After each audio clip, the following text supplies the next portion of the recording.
तो बहुत लोगों को मिसकंसेप्शन है कि जो वीसी होता है वो अपना पैसा डालता है स्टार्टअप्स में। नहीं, ऐसा नहीं, वो सिर्फ 1-2% डालते हैं, बाकी जो मेजॉरिटी जो पैसा होता है वो किसी और का होता है और ये मैनेज कर रहे होते हैं। फॉर एग्जांपल, अब इसको एक एग्जांपल से समझते हैं। आप एक वीसी हो और एक अपना फंड शुरू करना चाहते हो, तो आप सबसे पहले क्या करोगे? जो जिसके पास पैसा उनके पास जाओगे।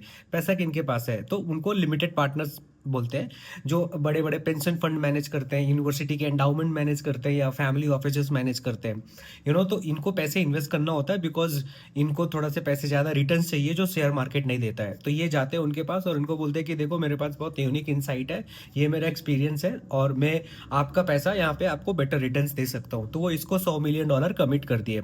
और वो पैसा एक साथ नहीं देते, वो over a period of 10 years देंगे। तो हर साल सर्टेन अमाउंट ऑफ पैसा मिलेगा स्टार्टअप में डालने के लिए। अब आप आए, अब आप स्टार्टअप में बात कर रहे हैं, कोई पसंद आ गया तो आप वहाँ पे पैसे डाल दिए। इसके बाद आप एलपीज को बोलोगे और एलपी आपको पैसे ट्रांसफर कर देंगे। तो ऐसे ऐसे करके आपको 20 से 25 स्टार्टअप्स में पैसे डाल दिए। एंड अब आप क्या करोगे? बेसिकली आप वेट करोगे 7 से 10 साल। तो इसीलिए मोस्ट ऑफ द स्टार्टअप्स है उनके ऊपर प्रेशर होता है कि जैसे ही 7वां साल या 7 से 10 साल हो गए, अब उनको रिटर्न्स देना है। बिकॉज उससे ज़्यादा एलपीज या लिमिटेड पार्टनर वेट नहीं कर पाएंगे। और उसके बदले आप 2% कमीशन लेते हो हर साल, जो आपका टोटल फंड है, आप अपना डेली एक्टिविटीज़ ये सब मैनेज करने के लिए। एंड इसके बाद अगर अब स्टार्टअप सक्सेसफुली सोल्ड हो गया तो उसका 20% प्रॉफिट आप रखते हो और बाकी आप एलपीज को दे देते हो। तो ये पूरी स्टोरी है फॉर मैनेजिंग अ